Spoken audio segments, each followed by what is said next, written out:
nag 30 millions sax dafa tuuti ci man mënoon nañ koo gën a yokk ndax xam nga ne caution bi bu diisee am na ñoo xamante ne dinañu désister moom à coup sûr. déedéet du loolu sax c'est que xam nga yow attends on a plus de combien de candidats plus de 170 laa lire ci ay candidats waaw oustaz Diaga man xam nga li ma problème léegi man li ma bëgg a laaj mooy maanaam nekk président ci réew mi daal warul jafe wala dafa war a yomb ku tëb rek da nga war a nekk président de la république wala qu'est-ce qui se passe. xam nga finalement parfois da nga naan sax est-ce que barrière parrainage yi est-ce que finalement baaxul ci segg gi ak ci tànneef gi na bu koor ndax lim gu toll 170 ci ay candidats yoo xamante ne dañoo bëgg a nekk président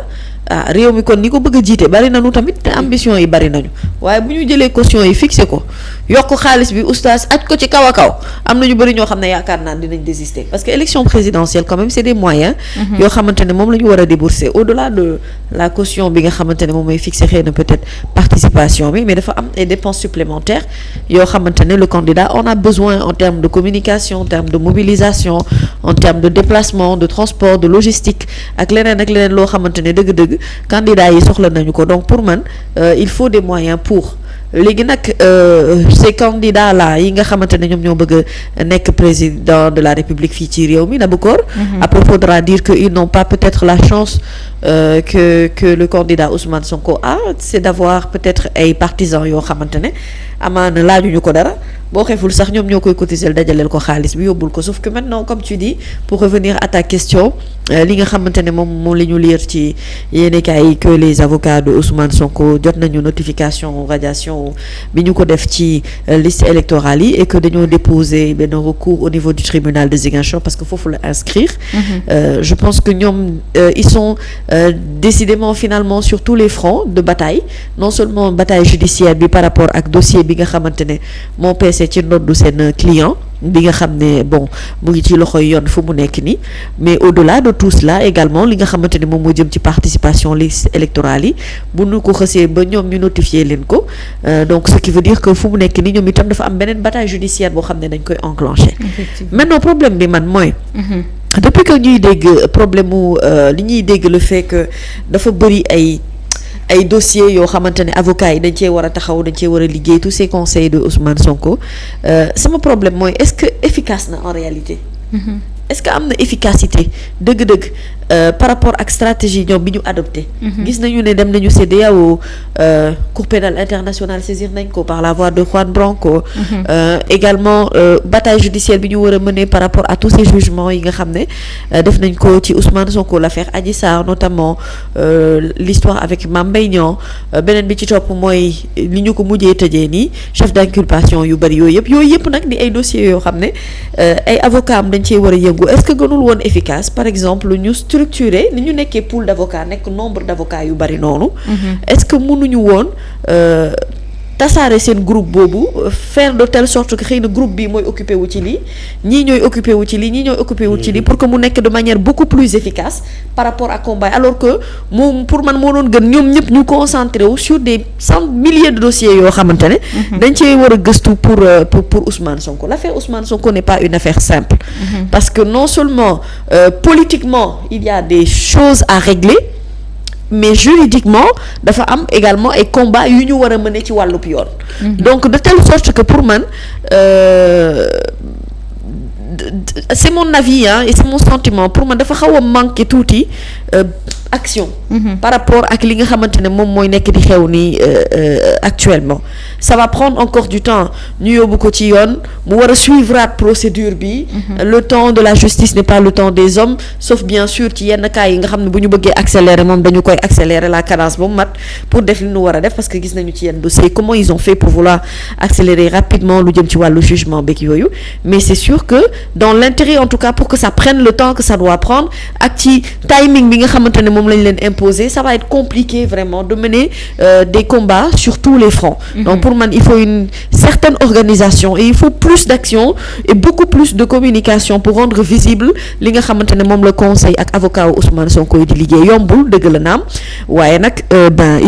il fallait s'attendre à ce que ñu xam ne combat bi du doon combat bu yomb et puis combat bi du combat juridique kese. Combat bi combat communication également, combat présence la également sur le terrain. Et quand je dis sur le terrain, c'est sur tous les terrains juridiques. On leur demande pas de faire de la politique, mais on leur demande de poser peut-être des actions concrètes yoo xamante ne ñu ngi gis ne lii am na lu muy jur ci ay jéego par rapport ak li ñuy jot a liggéey yëpp. De toute façon, il est entouré des plus grands et des meilleurs avocats de ce pays.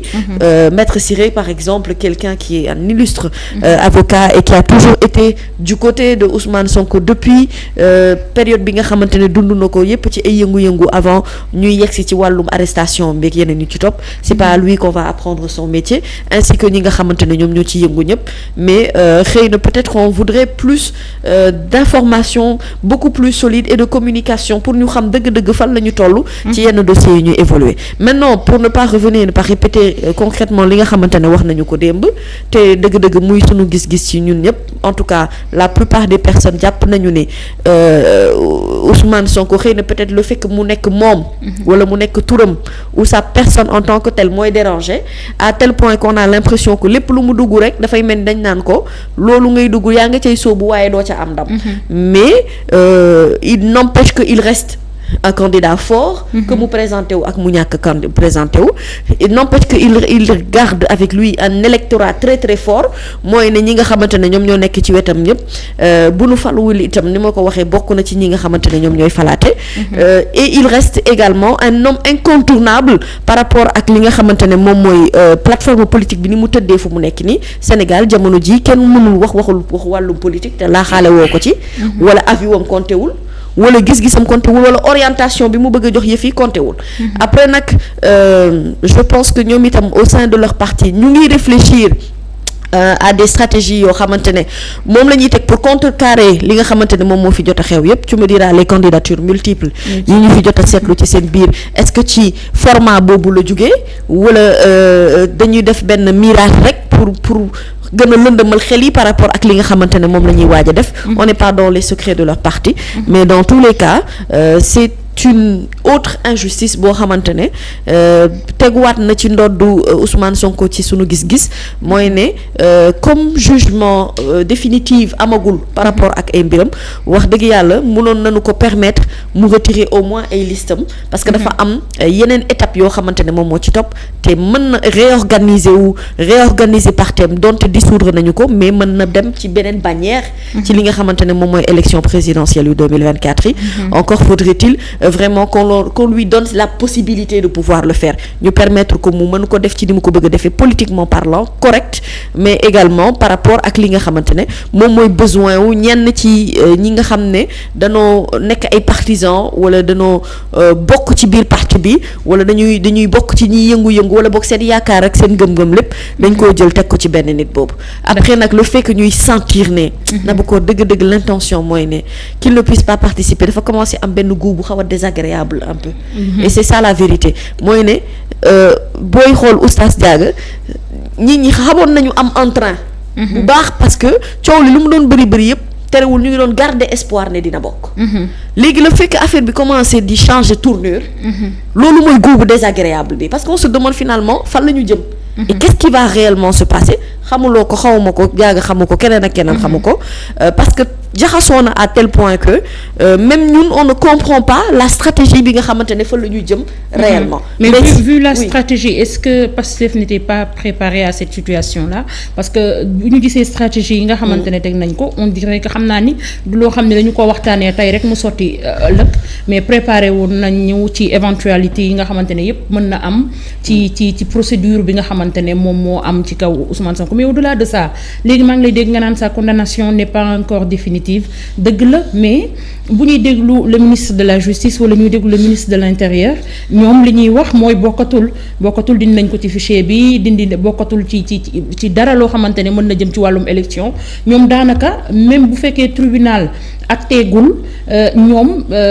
tranché nañu ba noppi. Est-ce que tey lii di ministre de la justice wala ministre de l'intérieur waratina am une casquette wala une coloration politique, Adjaratou? Très bien. D'abord sur la première intervention mooy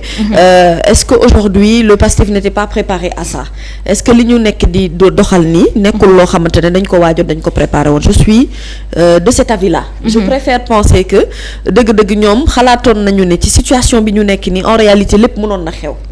Et du moment que sóoraale woon nañ ne tëjum kaso xaj na ci le fait que xëy na peut-être seen parti ñu dissoudre ça m'étonnerait qu'ils s'attendaient vraiment à ce que ñu yegg ci ay mesures yu extrêmes yooyu mais dans tous les cas xës na ba am donc c'est un coup bu ñuy accuser mais je pense que Ousmane Sonko boroom xel la c'est quelqu'un d'hyper intelligent te ñi ko wër itam dëgg-dëgg te nekk ci biir parti boobu nga xamante ne moom la sosoon di Pastef ay boroomi xam-xam lañu également ce sont des jeunes yoo xamante ne am nañu lecture par rapport ak situation politique et la politique aussi c'est l'art de pouvoir anticiper par rapport ak li nga xamante ne yegg seegul te ñëwagul donc pour man nekk nañu parti boo xamante ne xëy na sóoraale woon nañu lii yëpp et que bu situation bu mel nii demee pour man am na beneen stratégie boo xamante ne war nañ ko teg te xëy na ci stratégie boobu la ñu nekk di tëral léegi nag xam nga laa si pour man question au plan B bi en réalité gëw ma ne sax ne ñoom ñoo ko suscité ci seen jëmmi bopp dañoo jékki-jékki xëy rek ci coowal plan B jógee fu ne et si Ousmane Sonko n'est pas candidat qui est le plan B et j'ai l'impression que c'est un débat alimenté allant dans le sens de ñu orienter ñu foofu en réalité bu fekkente ne orientation bi foofu la féete ce serait bien pour ñoom seen ay adversaires ñu xam kan la ñu séqal mbir yi waaye nag comme ni ñu koy waxee ku ndëbin rey sa maam boo foo seen lu ñuul daw am na loo xam ne bu la xasee ba dal benn yoon doo bëgg mu dalaat la ñaar wala ñetti yoon donc forcément di nga am benn politique secrète boo xamante ne moom ngay mëne pour que nit ki mën a xam yow fan nga jëm histoire que nga mën a yeggali quand même sa yéene ba ci cappaandaw gi loolu moo tax et puis man je ne pense même pas que ni sax nag xel nangu na Pastef di xoole ba la daloon Khalifa Sall ak Karim Wade en 2019 di leen dal ndaxte amuñu woon plan B ba daanaka bañ leen mujjee téye ñoom mujj ñoo bokk ci ay élections yaakaaruma ni bu fekkee ni Pastef li mu incarné mooy un projet et le projet ne tourne pas autour de Ousmane Sonko keneen mën na koo porter parce que dañ koy doon dégg ci ay discours am ñu mu doon wax mu ne projet bi mën na nekk ci ku nekk l'essentiel mooy que mu aboutir te loolu moo ci ëpp solo ajaratu waaw mais projet bi na aboutir looloo ci ëpp solo parce que projet bi aussi mais projet bi dafa am benn nit bu ko porté xam nga démb maa ngi doon wax ci benn plateau télé ma ne nit ñi bu ñu réeree benn mbir aussi te loolu c'est hyper important gis nga Naboucor nit ñi Ousmane Sonko la ñu bëgg la personne de Ousmane Sonko la ñu bëgg loolu il faut pas que nit ñi réeree ci mbir c'est-à-dire que quel que soit aujourd'hui ñi koy accompagner ak ñi nekk ci wetam bu ñu fàtte ne base bi Ousmane Sonko la Sénégal mooy ay nit ñoo xamante ne dañoo émotif te émotion boobu dafay guider lépp loo xamante ne dañu koy doxal boo déggee mën ne la waa ji mu bokk ak ñàkk bañ a bokk électorat bu fort boobu da koo am mooy ne man gëm naa ne même moom bu fekkente ne dem na ba xool juridiquement ak sur tous les plans vraiment il a été bloqué partout et que amul possibilité def ko bu boobaa même moom bu joxoñee ab tànneefam ci diw gëm naa ne ñeneen ñi dañ koy topp ndax moom moo tax parce que moom orientation bi mu ko jox moo tax nit ñi ci moom la ñu am yërmande ci moom la ñu am cofeel ci moom la ñu am mbëggeel et surtout ci moom la ñu am yaakaar bi ñu teg ci moom nag danoo dem ba finalement peu importe qui porte le projet comme tu dis tant que cette personne-là est désignée par Ousmane Sonko gëm naa ne kooku dëgg-dëgg dina aussi porter li nga xamante ne moom mooy électorat bu fort bi nga xam ne moom lay drainer ci wetam mais Pastef pour moi est un parti boo xamante ne ni ñoom ils sont organisés ils sont assez intelligents pour mën a comprendre ne politique dëgg-dëgg ay stratégie ak ay manœuvre la yoo xamante ne li lay mën a permettre nga yegg ba ci cappaandaw gi xam nga bu fekkente ne dañoo nekk ci terrain football Naboucor ñëpp benn gis rek la ñu am ci terrain benn joueur rek kooku la ñu teg bët muy Sadio Mané ñu ne moom bu mu fi dugal joueur yëpp ci Sadio la ñu jëm léegi nag entraîneur bi bu dee dafa muus day wut yeneen ni Sadio teg ci wetam nga xamante ne bu Sadio doxul keneen day dox dugal keneen loolu voilà nga xam c'est ça l'intelligence en fait boo xamante ne en fait on n'a même pas besoin de faire trop de calculs pour comprendre ne dans un parti bien structuré il faut toujours avoir des solutions alternatives par rapport ak situation bi nga xamante ne moom moo ci tegu léegi le ministre de la justice et le ministre de l'intérieur yi nga xamante ne prononcé wu nañu déjà ci li nga xam ne moom mooy àtteb Ousmane Sonko et je le rappelle je l'ai toujours dit ici ñoom ce sont des ministres d'État ay ministres lañu yoo xamante ne dañ leen jox ay postes ci réew mi ñu di ko occuper jëm ci wàllub justice wala ñu jëm ci wàllub intérieur mais ñoom duñu tribunal du ñoom ñooy àtte décision bi du ci ñoom également lay jógee mais le fait que déjà ñoom ñu war ko souligner rek bu fekkente ne acte bi dafa topp après dañuy am impression ne kon finalement xanaa kon ñoom lu ñu bëgg ak lu ñu yéene wala lu ñu xës boo wax rek dafa mel ni kon mbir yi finalement noonu lay tëddee te loolu mooy problème bi quand on parle dans un pays de séparation de pouvoir loolu moo tax ñu di ko wax ñu naan exécutif bi da yam ci exécutif judiciaire yam ci judiciaire législatif lañ ci yam ci législatif dara bañ a dugal loxoom ci loo xamante ne bokkul dans un pays normal système bi noonu la war a doxee quand un ministre de l'intérieur parle il doit s'agir de l'intérieur et de la sécurité du pays, point barre. Quand un ministre de la Justice doit parler,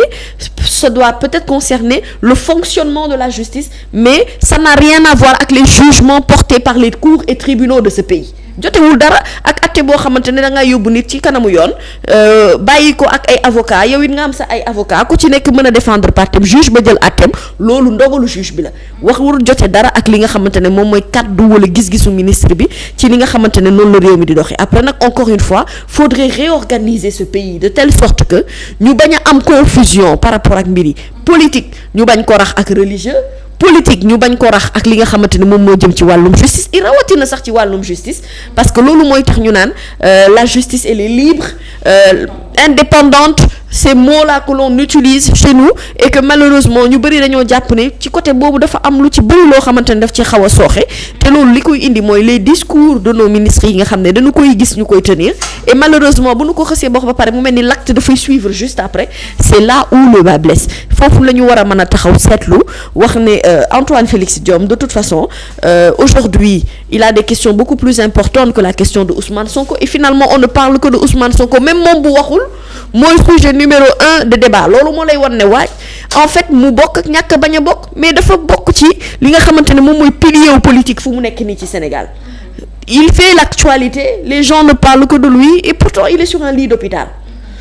il doit retirer sa fiche il ne peut pas la retirer am na beneen c'est-à-dire que même ñoom seen tendance bi nu amoon ci jël information bi ak communication bi yëpp tënk ko ci seen ay candidats finalement del xool la donne a complètement changé ñeneen ñi nga xam ne retiré nañu seen ay fiches de parrainage ñooñu sax on ne parle pas d'eux